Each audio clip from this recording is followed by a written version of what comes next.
Eu sou Mário Persona e essas são as respostas que eu dei aos que me perguntaram sobre a Bíblia. No versículo 10, ele terminou de dar aquelas instruções sobre o comportamento que os cristãos devem ter.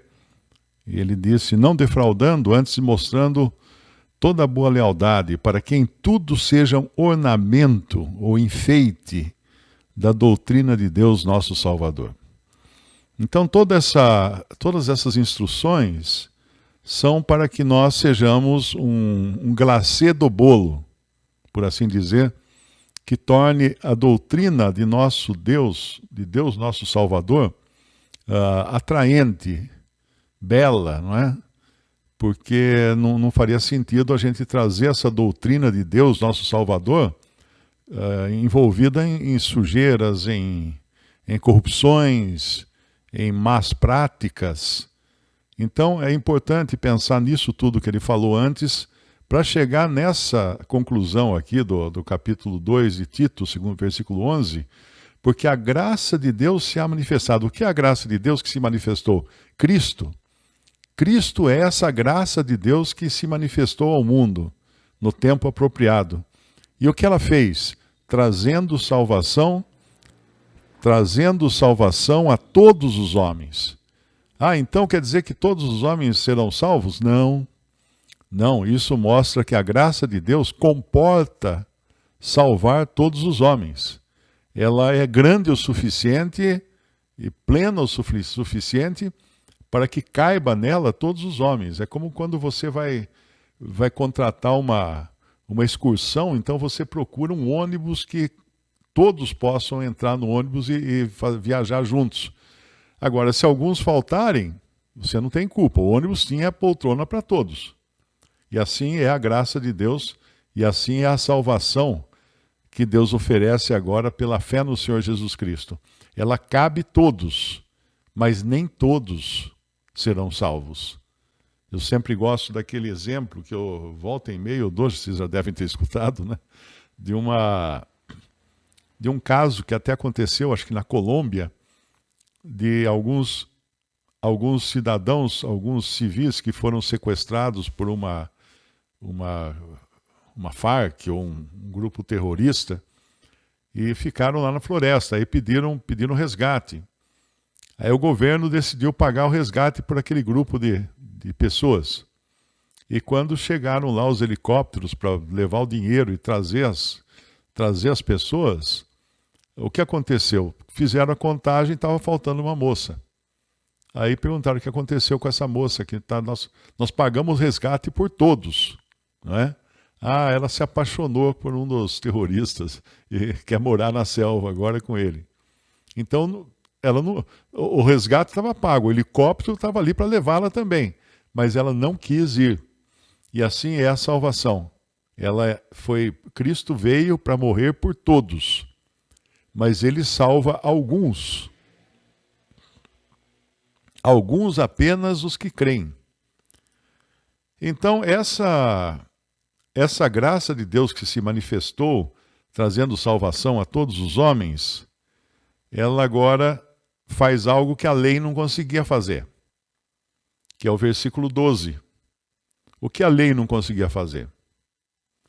Ensinando-nos que, renunciando à impiedade e às concupiscências mundanas, vivamos neste presente século sóbria e justa e piamente.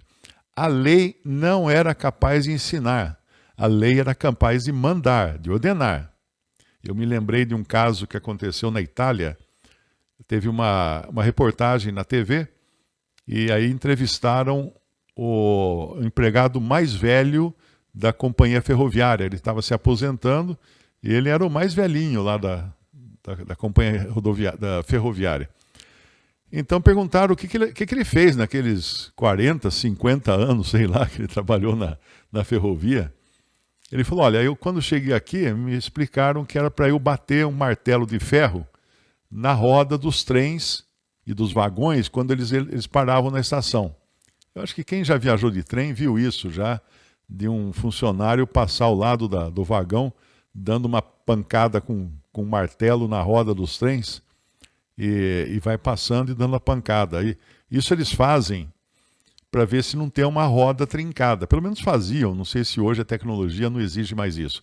Mas faziam isso porque o som dá para ver. Opa, deu um queque aqui na hora que bateu, o som está diferente, então a roda pode estar trincada. Pode acontecer um acidente. Então eles faziam isso nos trens, pelo menos naquela época.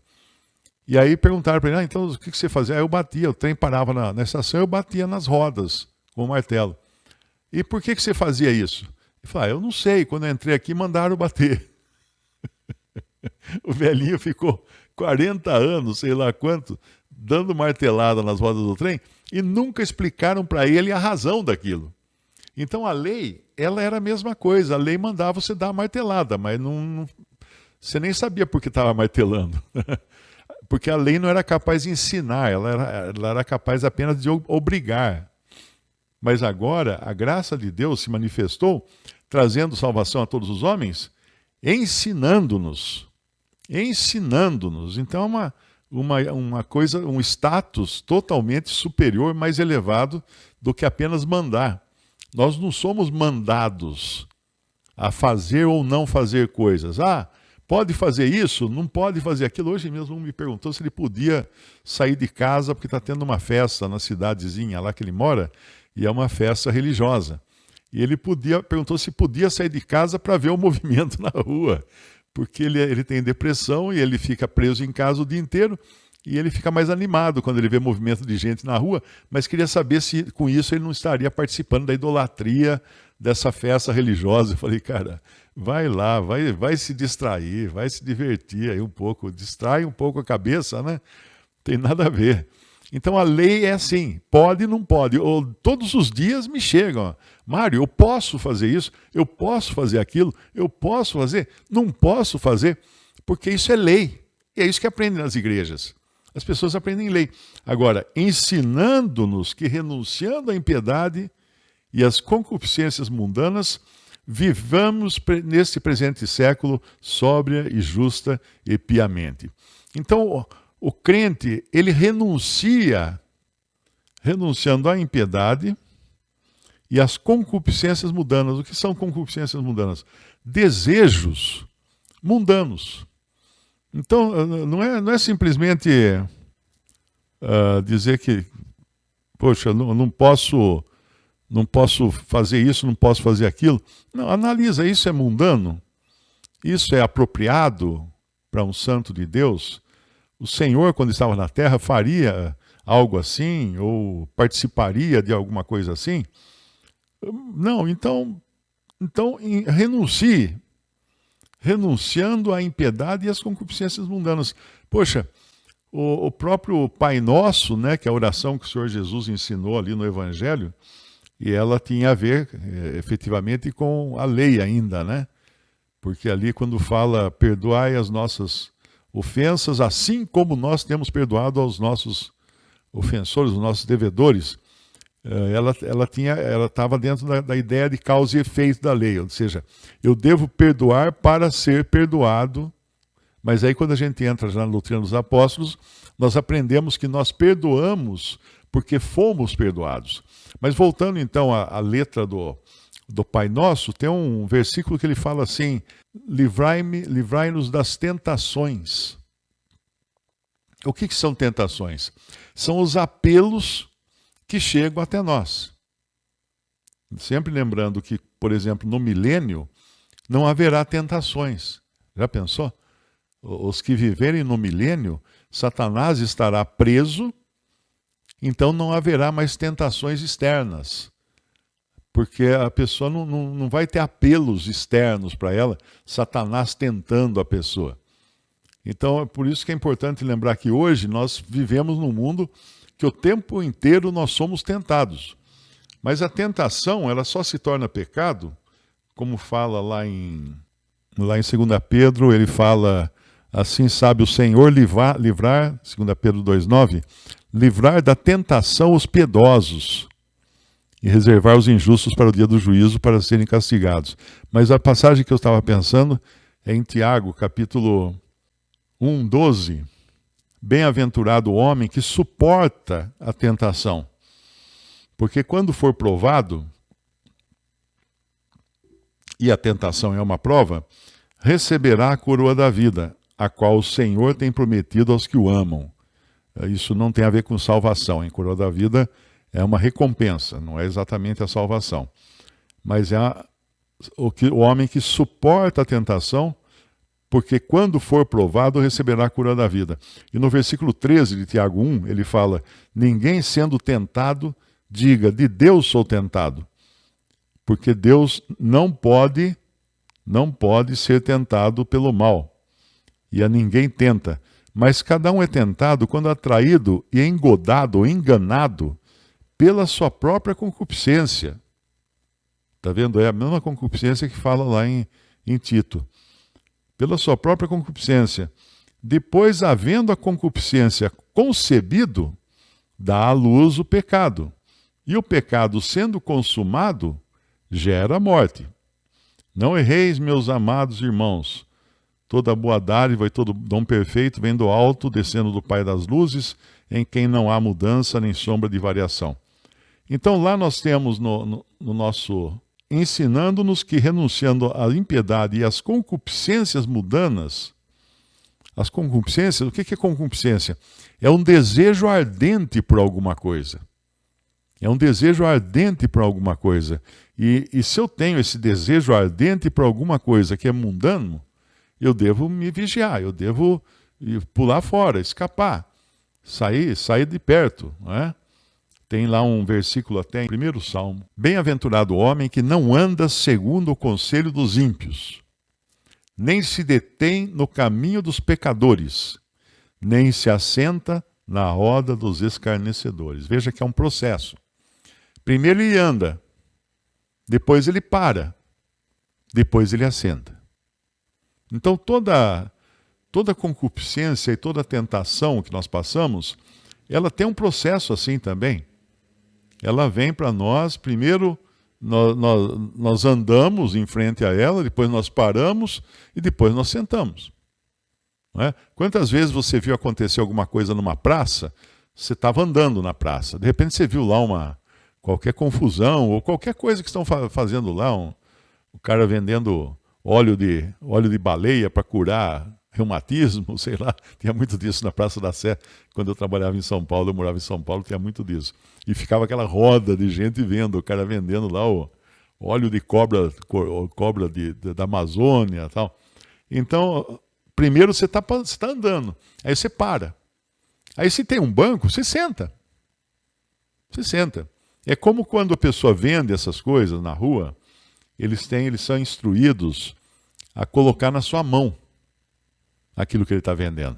O testemunho de Jeová é assim, ele vem no seu portão e ele blá, blá, blá, blá, blá, blá, blá, blá, blá, e ele com um livro na mão, uma revista na mão, e empurrando para você, querendo que você pegue. A hora que você pega, ele põe as mãos para trás, que é para você não ter o desejo de devolver aquilo.